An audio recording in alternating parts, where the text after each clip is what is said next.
The following is an excerpt from Glambone Podcast, June 2015, with Simon Daniels.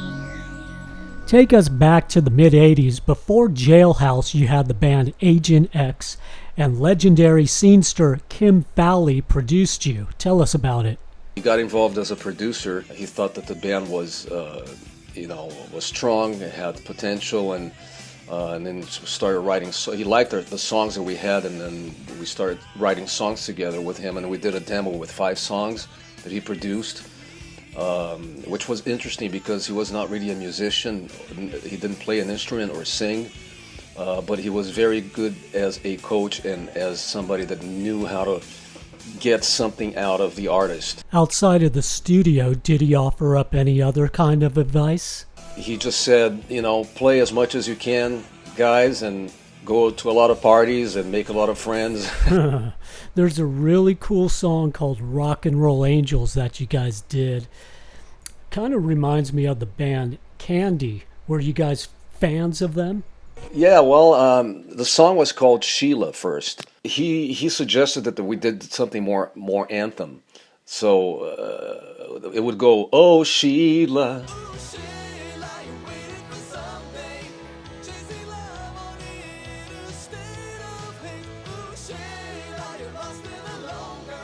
So he said, "How about Rock and Roll Angels?" So we wrote the lyrics from that, and it was quite pop. Actually, Agent X was a band that we were friends with Candy and Gilby Clarke and Jonathan Daniels, and due to a mutual friend, Richard Rashman, which became our manager, Jailhouse's manager later.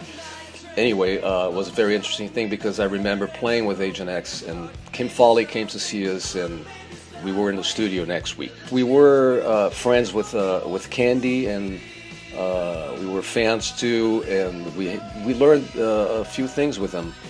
What's the story with how 3/5 of the band Rough Cutt merged in becoming Jailhouse? The drummer of Rough Cutt, Dave Alford, approached me after the show, suggested that I check out Rough Cutt. So I was actually invited to join Rough Cutt because Paul Shortino was not in it anymore.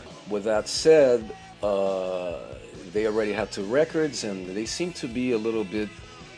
They seemed like they wanted some kind of a fresh start or something. And I just suggested, why don't you just call this Jailhouse, and let me bring Michael Raphael with me, which was in the first formation, and because he's a good songwriter, good guitar player, so. We'll be a 5-piece, and I'm sure that him and Amir are going to work well together. And after conversations and thoughts and so on, they agreed, and we had this fresh start with this new version of Jailhouse.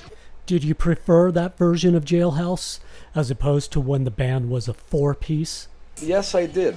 But they were 2 different animals. It was just more powerful with them, They had a lot of experience. Their sound was really fat and thick and, involved in the music business. And we felt like we were moving up the ladder and that the music was a lot stronger. So I would say that I think it was a good thing. But the first version was fun too.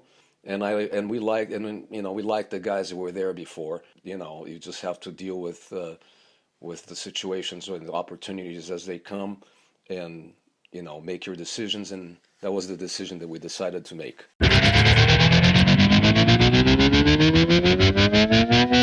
How close was the band to getting a record deal? Because it seemed you had all the goods to make the big time. Well, as we know, the music business is completely unpredictable, and timing and opportunity and all that kind of stuff. And it's just we were in many situations where we showcased a lot. There was a lot of people. They wanted to keep coming back. At the same, kind of similar to what they did to Warrant. They kept watching. Columbia kept watching Warrant for a year, coming to shows, and so they were really, really, really tough on making up their minds at that time because of the capital or the financial investment that it took to sign a band and to break the band. So in our case, they kept like watching us, coming to all the shows. You know, we're doing showcase and stuff. So we decided to do a live EP and just like get things going ahead of them. We recorded Alive in a Mad World at the Roxy. And then that was really good because we were able to really headline, a couple of nights at the Roxy in the weekend on a roll and do the Palace. And we went on a tour, a 3-week tour. It really increased the chances of getting a record deal. And then we finally got a record deal with Enigma Capital. We did the pre-production. We chose a producer. It was Michael Frondelli. We went through the process of pre-production, and unfortunately, as I was at a party at the Palladium, it was one of those RIP parties. One of the guys from Stryper came and said, have you heard what happened? I said, no, what? Well, Enigma is filing Chapter 11 because Capitol is not going to finance them anymore. So as you can imagine, that was very frustrating. After all that investment and energy and time that we put into it. But once again, it's a music business, and that voice keeps saying, that damn voice keeps saying in my head, keep going. Right. Now tell me about the time when the Nelson twins got involved in Jailhouse. Gunnar and Matthew, especially Gunnar, was very interested in producing and writing songs with a band, and he really liked us, and I became really good friends with him. I was going to his house every day and writing songs, and we were doing things at that time. So he did produce one of our demos, and then we had major interest from SBK Records. Almost got the deal, but once again, it didn't go through. Was it heartbreaking to not see Jailhouse go all the way? I put everything I could in that band. We were friends. We spent an enormous amount of time together, and we had to go through differences in the band. So I really thought that it was gonna go all the way. So it was very disappointing. Another experience under my belt. Let's do a little word association. I'm gonna name a few people from your time on the Sunset Strip. Tell me the first thing that comes to mind. Stevie Rochelle. Stevie, I would say one word, hustler. KK from Taz.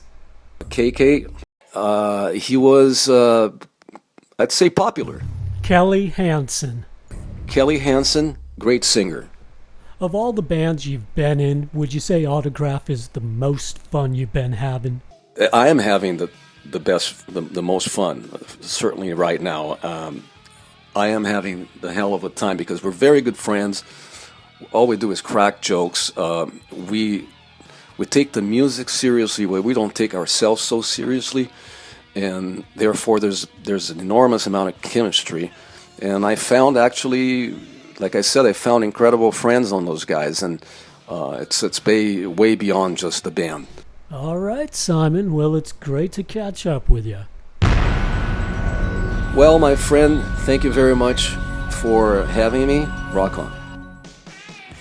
Hey, this is Billy DeVette from the bands Paradise and Agent X, and you're listening to the one and only Glambone.